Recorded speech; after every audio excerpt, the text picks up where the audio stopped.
Question number 9. Two women and 5 men can together finish a piece of embroidery work in 4 days. देखिए कह रहा है कि 2 women और 5 मेन एक साथ मिलकर एक एम्ब्रॉयडरी वर्क को 4 दिन में समाप्त करता है।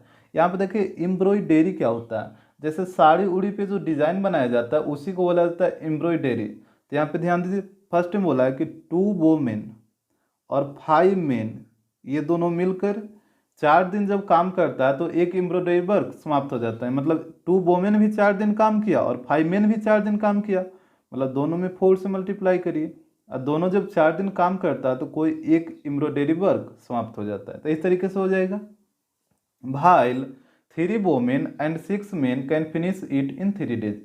जबकि कह रहा है 3 वोमेन और 6 मेन इसे 3 दिन में फिनिश कर देता है, यानी 3 वोमेन और 6 मेन 3 दिन में फिनिश कर रहा है, यानी 3 वोमेन भी 3 दिन काम किया और 6 मेन भी 3 दिन काम किया। तो इसमें 3 से मल्टीप्लाई करिए और ये किसी काम को 1 दिन में फिनिश कर दिया। तो कह रहा है find the time taken by 1 women alone to finish the embroidery and the taken by 1 man alone. तो कह रहा है कि 1 वोमेन अकेले और 1 मैन अकेले इस काम को कितना दिन में फिनिश कर देगा। देखिए तो यहाँ पे लेट कर लीजिए कि a man alone finish the embroidery work in X days। 1 women अकेले एम्ब्रॉयडरी वर्क को X दिन में समाप्त कर देती है और 1 मैन अकेले एम्ब्रॉयडरी वर्क को Y दिन में समाप्त कर देता है। तो यहाँ पे अब आपको देखना है कि जैसे 1 वोमेन अकेले एक एम्ब्रॉयडरी वर्क को X दिन में समाप्त कर रहा है तो 1 दिन में वो कितना काम कर रहा है। जैसे वोमेन जो है वो X दिन में एक काम को समाप्त कर दे रहा है, तो 1 दिन में वो कितना काम करेगा 1 डे में, तो ये हो जाएगा 1/X। उसी प्रकार जो मैन है वो अकेले 22 दिन में समाप्त कर दे रहा है, यानी मैन है जो 22 डेज में किसी एक एम्ब्रॉयडरी वर्क को समाप्त कर दे रहा है, तो 1 दिन में ये कितना काम करेगा, तो ये हो जाएगा 1/22। 22 डेज में 1 वर्क, ये 22 डेज में 1 वर्क, तो 1 डेज में 1/22। तो यहाँ पे देखिए so work done by women alone in 1 day. Women है जो अकेले 1 दिन में कितना वर्क करेगी, तो 1 दिन में अकेले 1/X करती है, तो ये हो जाएगा 1/X। And work done by main alone in 1 day, और मेन अकेले 1 दिन में कितना वर्क करेगा, तो ये 1/बाई करता है, तो ये हो जाएगा 1/बाई। अब देखिए यहाँ पे आपके पास 2 सिचुएशन आया था, एक ये और एक ये, तो दोनों में वैल्यू पुट करना है। तो यहाँ पे पहला में क्या था कि 2 वोमेन और 5 मेन 4 दिन में किसी एक काम को कर दे रहा, मतलब 2 वोमेन भी 4 दिन काम किया और 5 मेन भी 4 दिन काम किया, तो दोनों में 4 से मल्टीप्लाई हुआ। और सेकंड केस था कि 3 वोमेन और 6 मेन 3 दिन में किसी काम को कर देता, यानी 3 वोमेन भी 3 दिन काम किया और 6 मेन भी 3 दिन काम किया, तो दोनों में 3 से मल्टीप्लाई हो गया। अब यहाँ पे वैल्यू पुट करिए 1 डे वाला, 1 दिन में वोमेन जो था 1/X काम कर रहा था, तो ये हो जाएगा 2/1/X प्लस, और मेन था वो 1 दिन में 1/बाई, तो ये हो जाएगा 5/1/बाई इंटू 4 इक्वल टू 1, तो ये हो जाएगा 2/X प्लस 5/बाई। और यहाँ पे देखिए 4 मल्टीप्लाई में है तो इधर आएगा तो डिवाइड में हो जाएगा, तो ये हो जाएगा 1/4। इसको मान लीजिए इक्वेशन 1। यहाँ पे भी वैल्यू पुट करिए, तो हो जाएगा 3 इंटू वोमेन जो कर रहा था 1/X, तो हो जाएगा 3 इंटू 1/X प्लस, और मेन के लिए था 1/बाई, तो ये हो जाएगा 6 इंटू 1/बाई इंटू 3 इक्वल टू 1, तो ये हो जाएगा 3/X प्लस 6/बाई, और 3 को इधर भेजिए तो ये मल्टीप्लाई में है तो इस तरह के डिवाइड में हो जाएगा, तो यह आ जाएगा 1/3। इसको मान लीजिए इक्वेशन सेकेंड। अब इक्वेशन 1 और इक्वेशन 2 को सोल्व करिए। तो यहाँ पे इक्वेशन 1 था 2/X प्लस 5/बाई इक्वल टू 1/4, और इक्वेशन सेकेंड था 3/X प्लस 6/बाई इक्वल टू 1/3। तो यहाँ पे 1/X equal to you let कर लीजिए और 1/बाई इक्वल टू भी लेट कर लीजिए। तो यहाँ पे वैल्यू पुट करिए, तो ये हो जाएगा 2u plus 5v equal to 1/4। इसको मान लीजिए इक्वेशन 3, और इधर हो जाएगा 3u plus 6v equal to 1/3। इसको मान लीजिए इक्वेशन 4। अब देखिए u वाला टर्म यहाँ पे है 2u और यहाँ पे है 3u। आपको पता है कि 3 प्राइम नंबर है और 2 भी प्राइम नंबर है, तो सिंपली इसमें 3 से मल्टीप्लाई करिए और इसमें 2 से मल्टीप्लाई करिए तो u वाला टर्म इक्वल हो जाएगा। तो ये हो जाएगा 6u plus 15v equal to 3/4। इसको मान लीजिए इक्वेशन 5, और इधर मल्टीप्लाई करिए तो ये हो जाएगा 6u plus 12v equal to 2/3, इसको मान लीजिए इक्वेशन 6।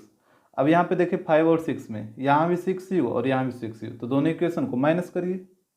तो जैसे ही दोनों इक्वेशन को माइनस करिएगा तो ये प्लस प्लस साइन माइनस, ये भी माइनस और ये भी माइनस, 6u माइनस 6u ये तो कट जाएगा।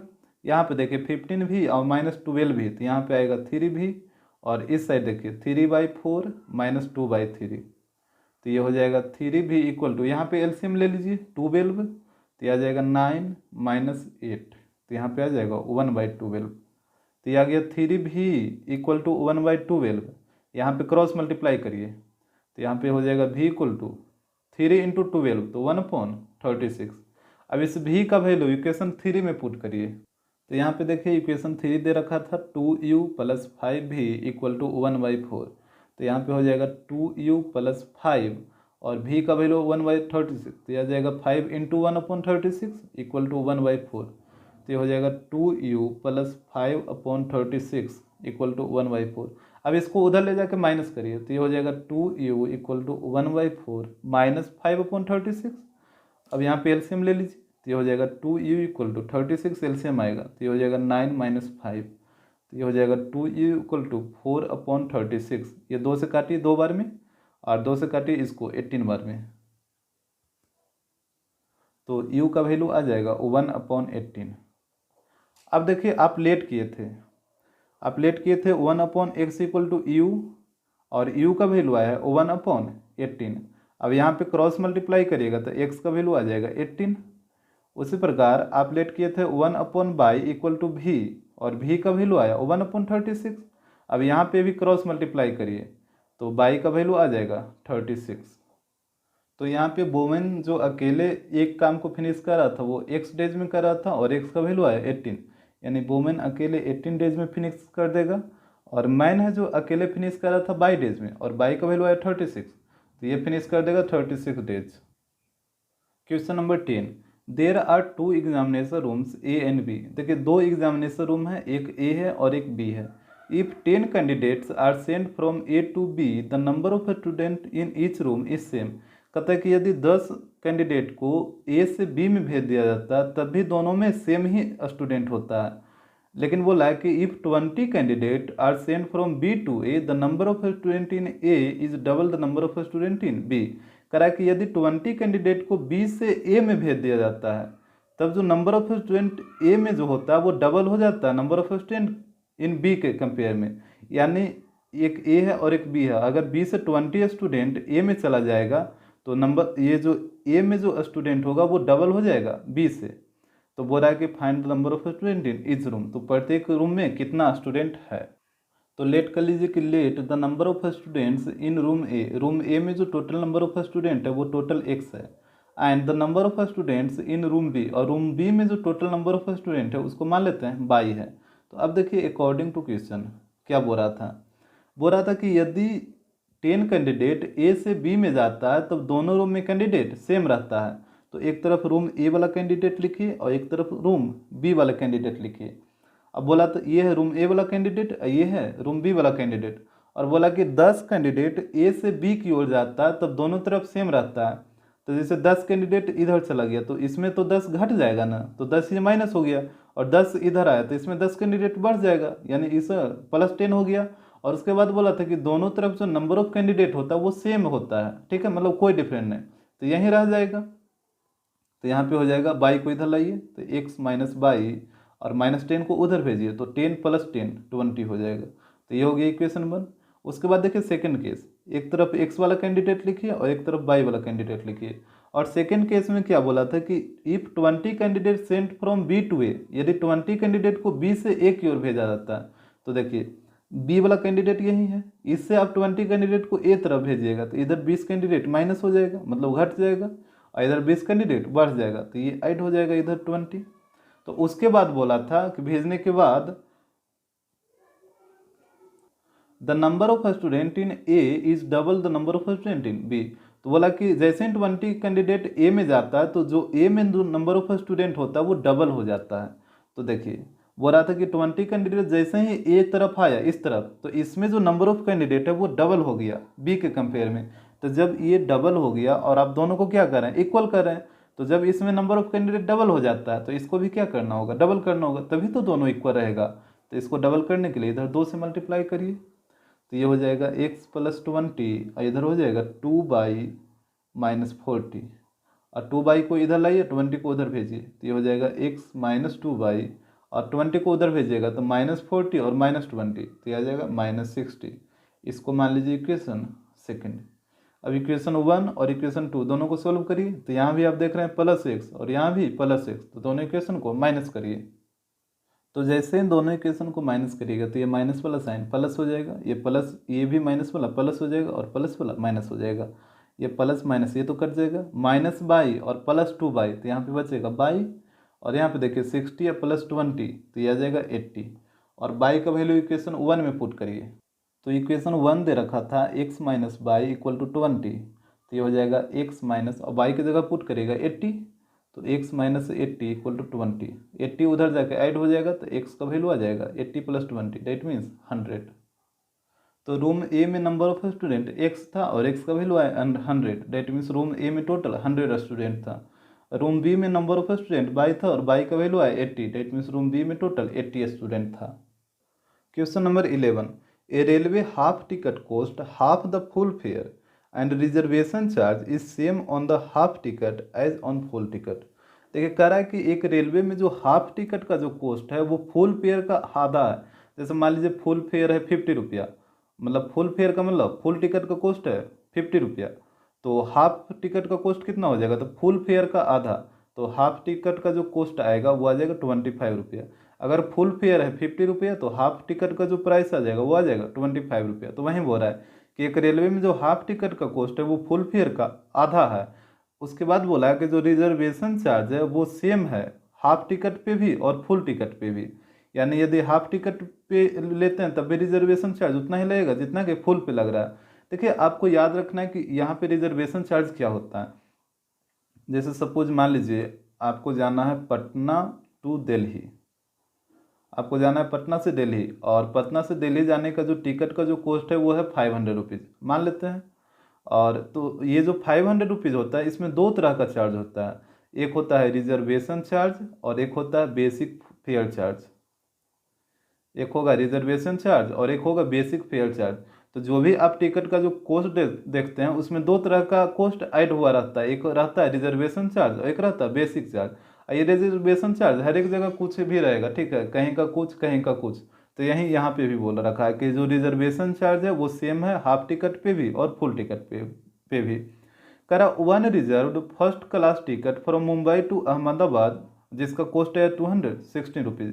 कह रहा है कि एक व्यक्ति है जो रिजर्व किया फर्स्ट क्लास टिकट मुंबई से अहमदाबाद के लिए, उसका टोटल कॉस्ट आया 216 रुपीज़, एंड एक रिजर्व किया full and half reserve first class ticket जिसका कॉस्ट आया 327 रुपीज़। तो कह रहा है what is the basic first class full fare and what is the reservation charge. तो कह रहा है बेसिक फुल फेयर का चार्ज क्या है और रिजर्वेशन चार्ज क्या है। तो यहाँ पे लेट कर लीजिए कि let the basic first class full fair, first class full fair का जो चार्ज है वो मान लेते हैं 100 रुपया है, और जो रिजर्वेशन चार्ज है उसको मान लीजिए कि 22 रुपया है। तो अब देखिए according to question, first case में क्या बोला था कि एक व्यक्ति है जो फर्स्ट क्लास टिकट बुक किया था मुंबई से अहमदाबाद के लिए, इसका टोटल कॉस्ट आया था 216 रुपीज़। तो ये बुक किया था फुल टिकट कॉस्ट का, ये जो कॉस्ट आया था ये आया था 216 रुपीज़। तब फुल टिकट कॉस्ट में क्या होता है, अभी आपको सिखाएंगे। जैसे ही आप पटना से दिल्ली जाइएगा और टिकट का कॉस्ट 500 रुपया, तो उसमें रिजर्वेशन चार्ज और बेसिक फेयर जो होता है दोनों इसमें ऐड रहता है। तो यहाँ जो ये फुल टिकट जो करवाया था तो इसमें भी दो तरह का चार्ज ऐड रहेगा, एक बेसिक वाला और एक रिजर्वेशन चार्ज। तो यहाँ पे बेसिक चार्ज है 100 रुपया और रिजर्वेशन चार्ज है 22 रुपया। तो यहाँ पे हो जाएगा इसका फुल टिकट का कॉस्ट x + 22 और टोटल था 216 रुपीज़। इसके बाद देखिए सेकंड केस में बोला था कि एक और आदमी था वो एक फुल टिकट कराया और 1 हाफ रिजर्व्ड कराया, मतलब एक हाफ टिकट कराया, और इसका टोटल कॉस्ट आया था 327। तो एक फुल कराया और एक हाफ टिकट कराया और इसका टोटल कॉस्ट आया था 327 रुपीज़। तो यहाँ पे देखिए फुल टिकट का कॉस्ट, तो यहाँ पे अभी आप देख रहे हैं एक्स प्लस बाई रुपया आया है, तो ये फुल टिकट का कॉस्ट आ जाएगा एक्स प्लस बाई, इस तरीके से। इसके बाद हाफ टिकट का कॉस्ट देखिए, तो हाफ टिकट का कॉस्ट यहाँ पे स्टार्टिंग में ही लिख रखा था कि जो हाफ टिकट का जो कॉस्ट है वो फुल फेयर का आधा है, ठीक है। तो फुल फेयर कितना आप लेट किए थे, फुल फेयर आप लेट किए थे ₹1, तो फुल फेयर का आधा है, तो इसका जो फेयर होगा वो x/2 हो जाएगा। और उसके बाद एक चीज़ और बोला था कि जो रिजर्वेशन चार्ज है वो सेम है हाफ टिकट पे भी और फुल टिकट पे भी। डेट मीन्स कहने का मतलब हाफ टिकट पे भी रिजर्वेशन चार्ज कितना लगेगा, ₹22 ही लगेगा। फुल फेयर पे भी यहाँ पे आप देखे थे ₹22 ही लगा था, और हाफ टिकट पे भी यहाँ पे ये ₹22 ही लगेगा रिजर्वेशन चार्ज। तो हाफ टिकट का टोटल कॉस्ट हो जाएगा x/2 प्लस y, ये हो जाएगा इक्वल 327 का। एक बार फिर से देखिए, फुल टिकट का कॉस्ट तो x प्लस वाई आया, इसमें तो कोई दिक्कत नहीं होगा। और हाफ टिकट का कॉस्ट क्या बोला था कि जो हाफ टिकट का जो बेसिक फेयर है वो फुल फेयर का आधा है। तब फुल फेयर कितना था, ₹1 था, तो इसका आधा कितना हो जाएगा x/2। और बोला कि हाफ टिकट पे जो रिजर्वेशन चार्ज लगेगा वो भी ₹22 ही लगेगा, दोनों पे सेम रिजर्वेशन चार्ज है, तो यहाँ पे ₹22 और ऐड हो जाएगा इसमें। तो ये हो जाएगा हाफ टिकट का कॉस्ट x/2 प्लस वाई, और टोटल कॉस्ट आया था 327। तो यहाँ भी दोनों को ऐड करिए तो ये आ जाएगा टोटल कॉस्ट। अब इसको कैलकुलेट करिए, तो यहाँ पे हो जाएगा x प्लस x/2, और यहाँ पे देखिए बाई प्लस बाई, तो ये हो जाएगा 2y इक्वल टू 327। ये दोनों को ऐड करिए तो एलसीएम लीजिए, तो 2x प्लस x, तो ये हो जाएगा 3x/2 plus 2y equal to 327। अब यहाँ पे एलसीएम लेके क्रॉस मल्टीप्लाई करिए, जैसे एलसीएम लीजिए तो ये हो जाएगा 3x plus 4y equal to 327। तो ये हो जाएगा 3x plus 4y equal to 654। इसको मान लीजिए इक्वेशन सेकंड, और एक आया था यहाँ पे x plus y equal to 216, इसको मान लीजिए इक्वेशन 1, और इक्वेशन 1 और सेकंड इसको सोल्व करिए। तो इक्वेशन 1 था x plus y equal to 216, and equation 2 था 3x plus 4y equal to 654। तो यहाँ पे देखिए x वाला टर्म, यहाँ पे 3 है, यहाँ पे 1 है, तो इसमें 3 से मल्टीप्लाई करिए, तो ये हो जाएगा 3x प्लस 3y, और यहाँ पे मल्टीप्लाई करिएगा तो ये हो जाएगा 648। इसको मान लीजिए इक्वेशन 3। अब यहाँ पे भी देखिए 3x और यहाँ पे भी 3x, तो इक्वेशन 3 और 2 दोनों को माइनस करिए। तो जैसे ही दोनों इक्वेशन को माइनस करिएगा तो यहाँ प्लस वाला साइन माइनस हो जाएगा, ये भी माइनस हो जाएगा, और यहाँ भी माइनस हो जाएगा। तो 3x माइनस 3 ये तो कट जाएगा, 3y माइनस 4y, तो यहाँ पे आएगा माइनस y, और इस साइड माइनस करिएगा तो यहाँ पे आ जाएगा -6। तो यहाँ पे माइनस माइनस प्लस, तो y का वैल्यू आ गया 6।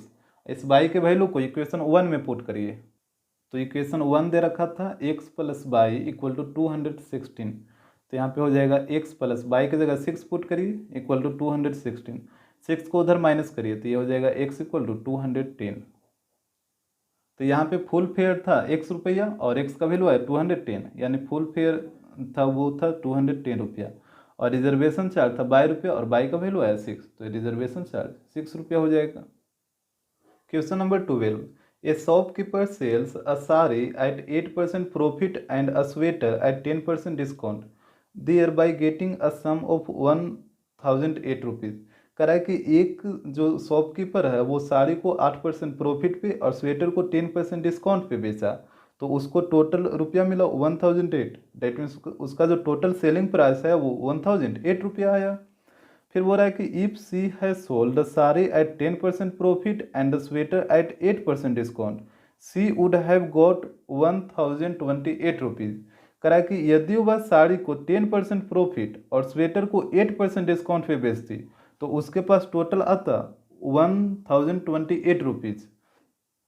तो कह रहा find the cost price of the sari and the list price.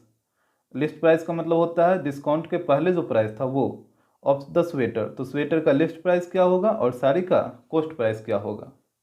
तो यहाँ पे लेट कर लीजिए कि let the cost price of sari जो है वो ₹1 है, and cost price of sweater है वो हो जाएगा ₹22, लेट कर लेते हैं। यहाँ पे लिस्ट प्राइस और कॉस्ट प्राइस दोनों सेम ही रहेगा, ठीक है।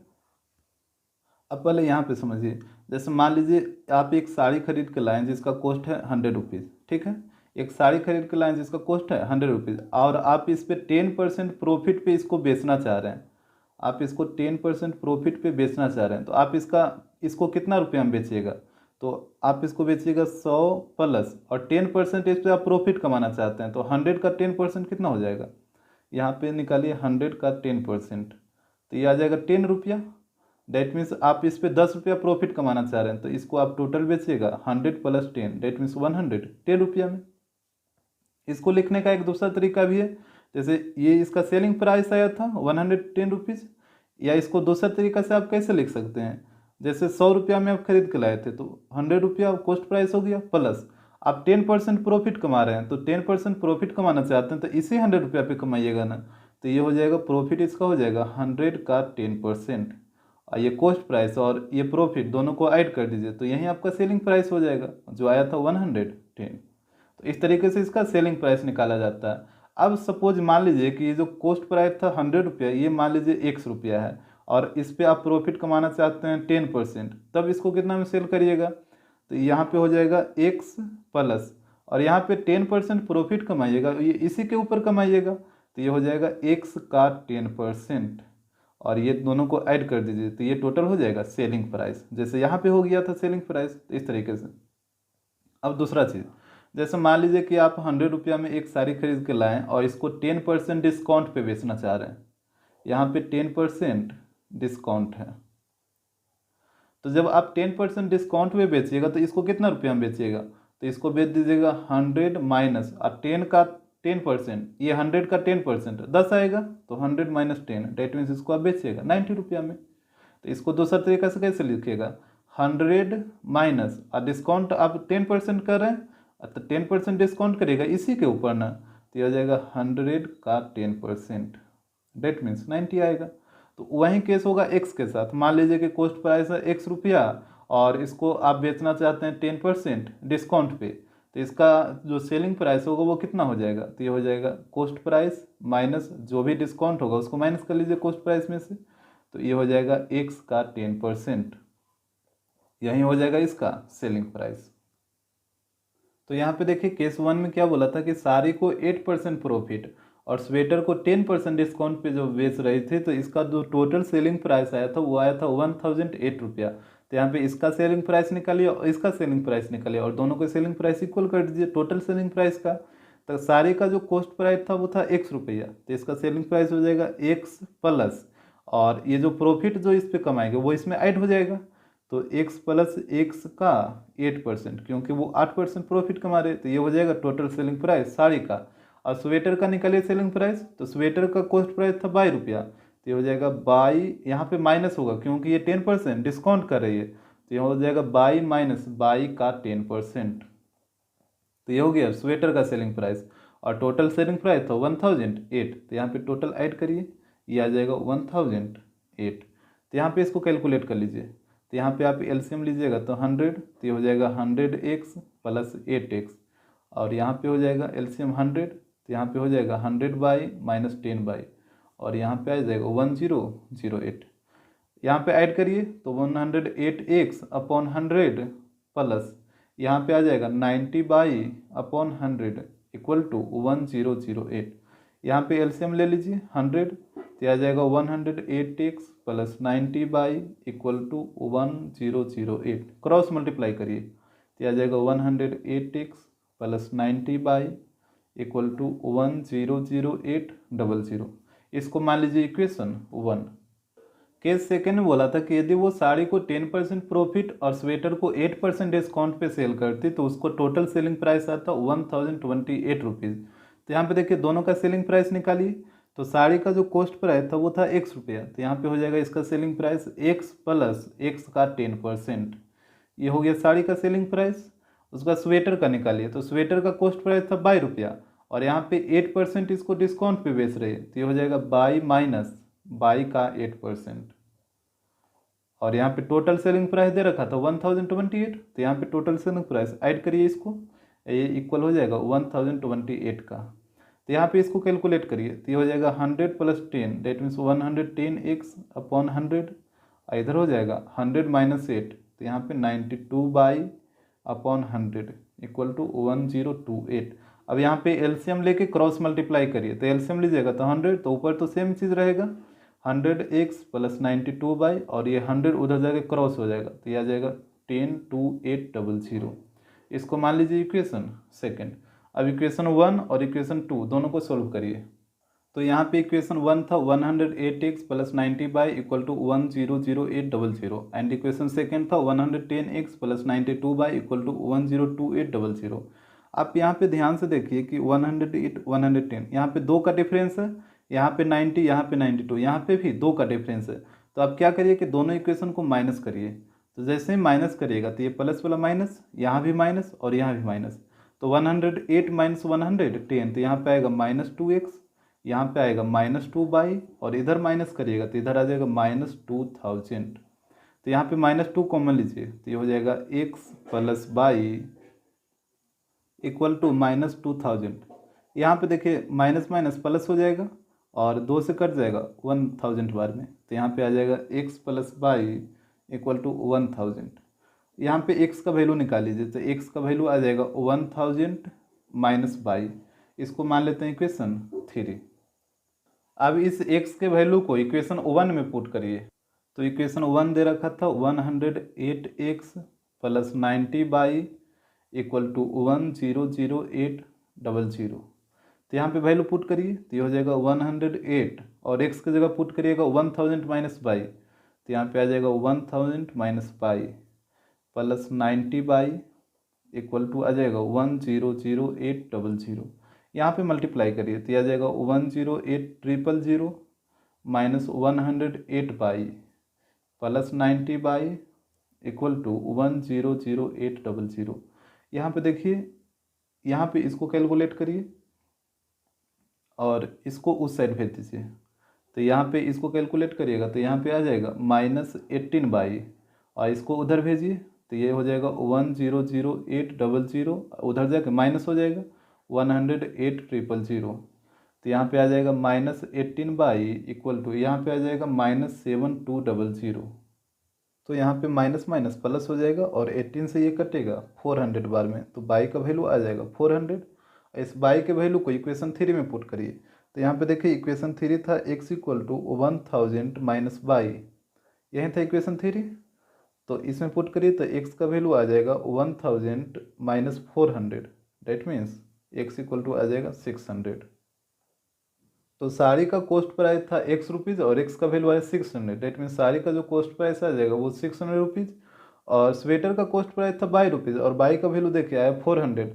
तो इसका जो कॉस्ट प्राइस आ जाएगा वो 400 rupees. Question number 13, in a competitive examination 1 mark is awarded for each correct answer while 1/2 mark is deducted for every wrong answer.